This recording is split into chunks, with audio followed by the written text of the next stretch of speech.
Hi welcome back maths Naresh ఈ class ఇవాళ మనం ఇంజనీరింగ్ ఫస్ట్ ఇయర్ సెమిస్టర్ 2కి సంబంధించిన differential equations and vector calculus అనే పేపర్ టైటిల్ నుంచి యూనిట్ 3 పార్షియల్ డిఫరెన్షియేషన్ అనే చాప్టర్కి సంబంధించిన ఈ యొక్క ప్రాబ్లమ్ని డిస్కస్ చేద్దాం. చూడండి, ప్రాబ్లం ఏంటంటే find the partial differential equation of the equation by eliminating arbitrary function. First model ఏం డిస్కస్ చేసాం ఈ చాప్టర్లో?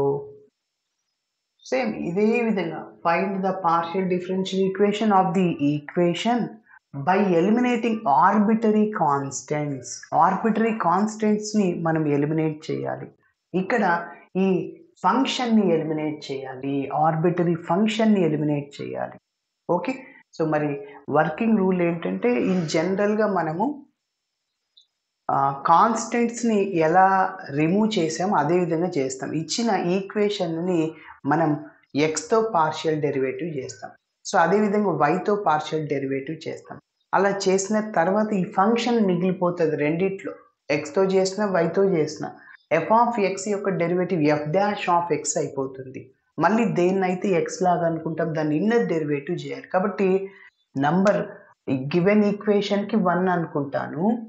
సో ఈ ఫంక్షన్ని ఎక్స్తో పార్షియల్ డెరివేటివ్ చేస్తే సో ఇలా వచ్చేస్తుంది నంబర్ 2, అంటే F dash of X why by Z. దేన్నైతే ఎక్స్ లాగా అనుకుంటాం దాన్ని డెరివేట్ చేస్తాం. అదేవిధంగా number 3, so F dash of X, మళ్ళీ దేన్నైతే ఎక్స్ అనుకుంటామో దాన్ని ఇక్కడ ఎక్స్తో పార్షియల్ డెరివేట్ చేయాలి, ఇక్కడ మనం వైతో చేయాలి. ఇప్పుడు ఈ ఫంక్షన్ ఎలిమినేట్ అవ్వాలంటే ఇక్కడ డిఫరెన్షియేషన్ చేసిన తర్వాత ఏదో ఒకటి వస్తుంది, డివైడ్ చేసేస్తే క్యాన్సిల్, ఫంక్షన్ క్యాన్సిల్ అయిపోతుంది. అంటే 2/3 చేస్తే ఫంక్షన్ ఎలిమినేట్ అయిపోతుంది. ఓకే, సో అలా చేయాలి. ఎస్, ఫస్ట్ నేను ఇచ్చిన ఈక్వేషన్ని రాస్తున్నాను. Given equation is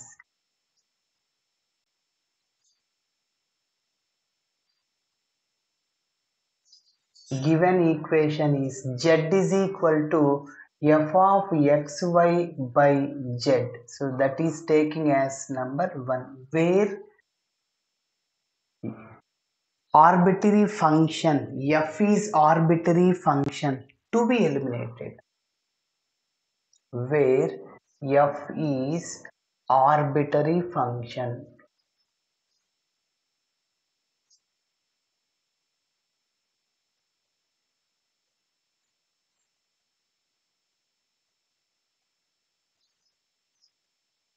Arbitrary function to be eliminated.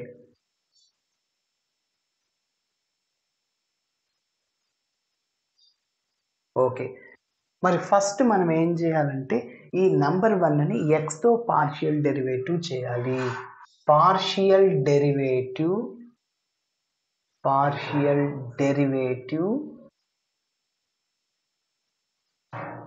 with respect to x on both sides.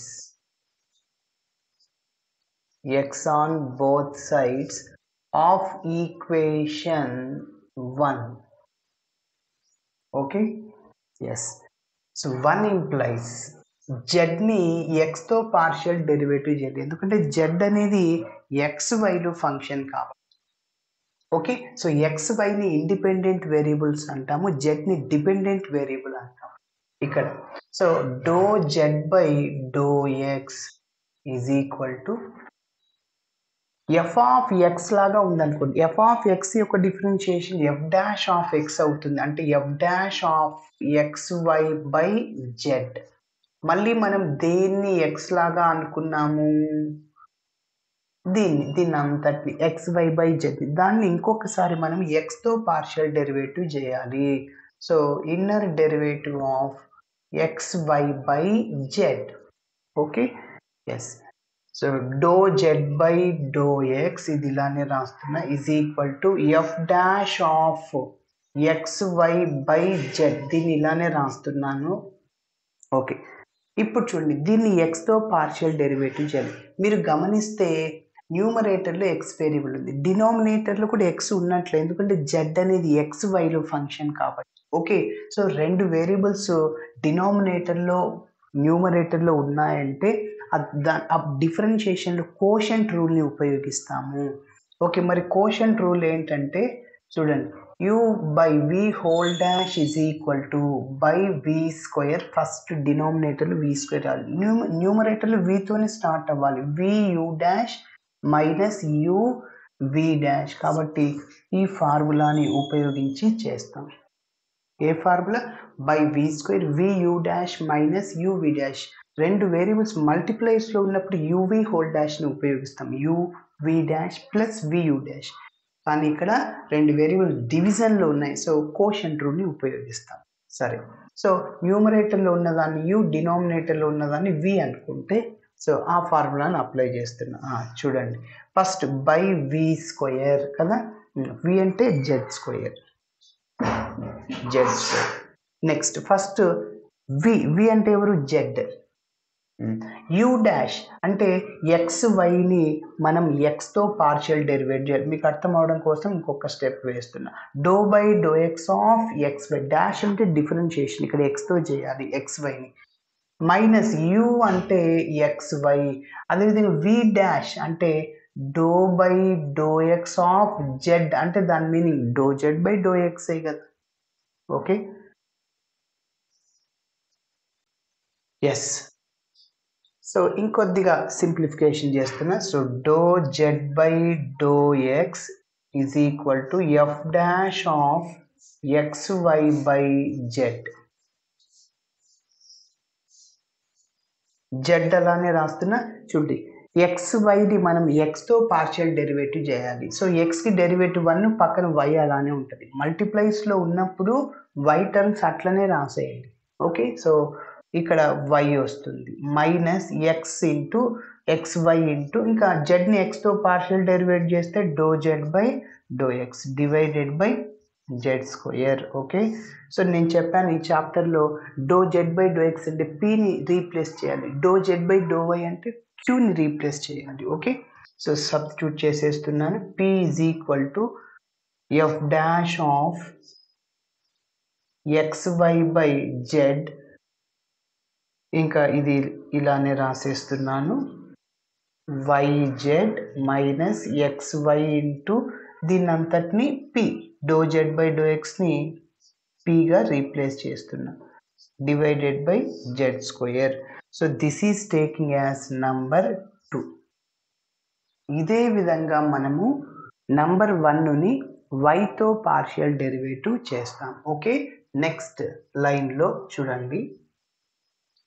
Similarly ఇక్కడ నుంచి continuation, partial derivative with respect to y on both sides of equation 1. ఓకేనా? Yes, ఈ step అవసరం లేదు, మళ్ళీ continuation step.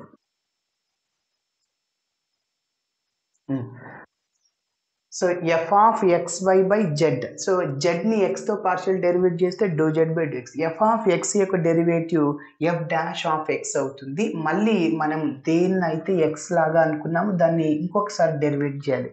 xy by జెడ్ని x లాగా అనుకున్నాం, so దాన్ని yతో పార్షియల్ డెరివేట్ చేయండి, అంటే do by do y of xy by z. Again apply quotient rule. Okay, yes.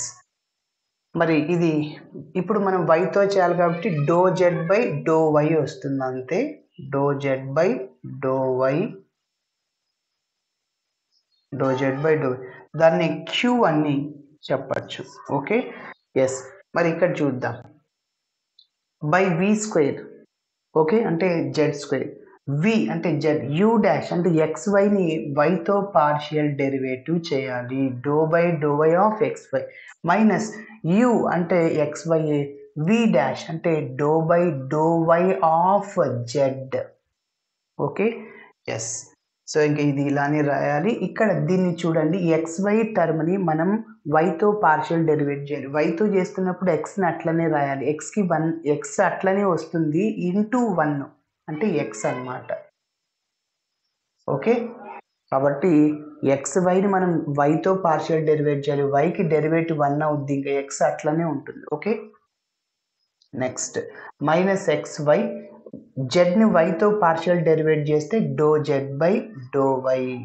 Okay, yes. So ఇంకా ఇది do Z by do X plus do Y plus క్యూని replace చేస్తున్నా, ఇది ఇలానే రాస్తున్నాను. సో ఎక్స్ జెడ్, ఇంతకుముందు ఏముంది వై జెడ్ కదా. సో ఎందుకంటే దీన్ని పక్కన నోట్ చేస్తున్నాను.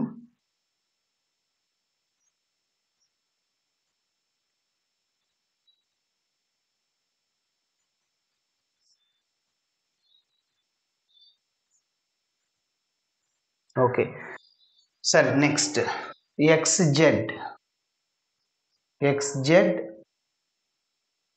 మైనస్ ఎక్స్ వై, దీన్ని క్యూ అంటాం. డో జెడ్ బై డో వైని డినోమినేటర్లో జెడ్ స్క్వేర్ అలానే ఉంటుంది. Okay, this is number 3.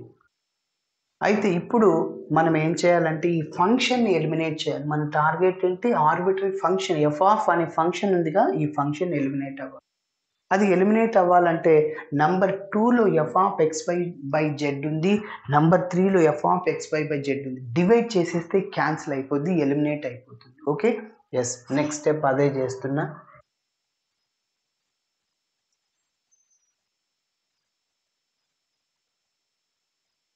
Two by 3 number 2లో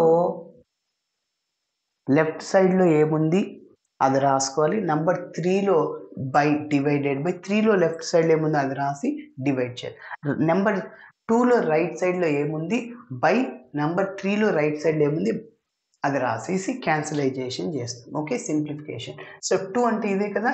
ఎస్, లెఫ్ట్ సైడ్ ఏముందంటే పి బై క్యూ, లెఫ్ట్ సైడ్లో ఉన్నవి డివైడ్ చేయాలి, ఈజ్ ఈక్వల్ టు. మరి రైట్ సైడ్లో ఉన్నవి F dash of X why by Z. Okay, ఇంకేముంది పక్కనే into Y Z minus X Y P divided by Z square. Okay, number 3లో రైట్ సైడ్లో ఉండేది డివైడ్ చేయండి. F dash of X why by Z into ఇది రాసేయండి X Z minus X Y Q divided by Z square. Yes, మీరు గమనిస్తే ఈ F dash of X why by Z డినోమినేటర్లో F dash of X why by Z cancel అయిపోతుంది. ఇంకా దీన్ని simplification చేయడమే.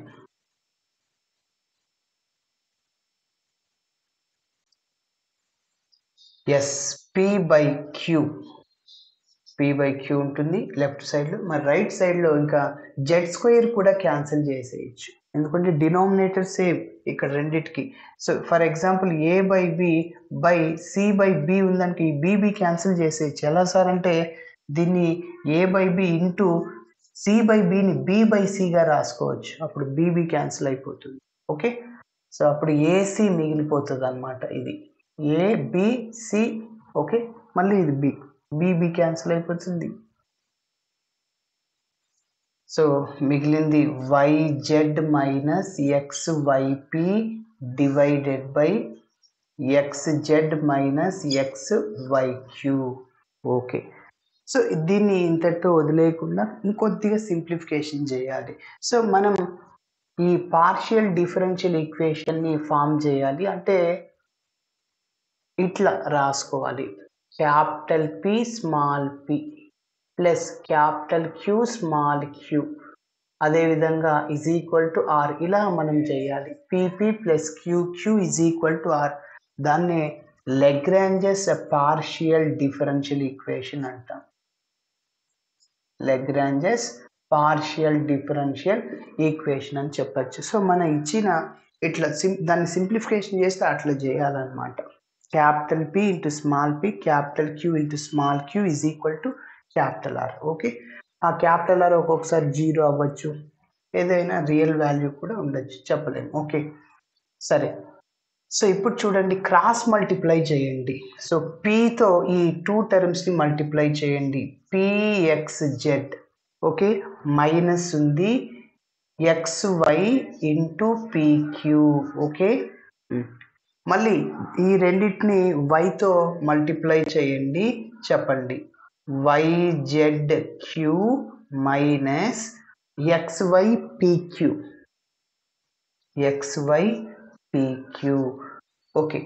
Is there any term cancel? Yes, definitely. So this minus XYPQ get cancelled. So ఎందుకంటే ఈ రెండు ఒకే సింబల్లో ఉన్నాయి, ఈజ్ ఈక్వల్టీకి రైట్ సైడ్లో లెఫ్ట్ సైడ్, కాబట్టి క్యాన్సిల్ చేసేయచ్చు. ఎలాసార్లు ఈ మైనస్ టర్మ్ ఇటు సైడ్ వస్తే ప్లస్ అవుద్ది, మైనస్ ప్లస్ క్యాన్సిల్. ఇది రైట్ సైడ్ పోయినా ప్లస్ అయిపోద్ది, minus plus cancel. Okay, yes. ఇప్పుడు ఇంకా మిగిలింది PXZ is equal to YZQ. మళ్ళీ మీరు గమనిస్తే చూడండి, జెడ్ క్యాన్సిల్ అయిపోతుంది. సో ఇంకా మిగిలింది PX, ఈ టర్మ్ని లెఫ్ట్ సైడ్ తీసుకెళ్ళండి, minus YQ or QY is equal to 0. ఇప్పుడు నేను అట్లా ఉండాలని చెప్పాను. క్యాపిటల్ P పక్కన స్మాల్ p, ఇది స్మాల్ p అనమాట. అంటే XP మైనస్ స్మాల్ q ఉంది, అంటే ఇది క్యాపిటల్ Q అనమాట. Y into small q is equal to 0. Yes. So this is the required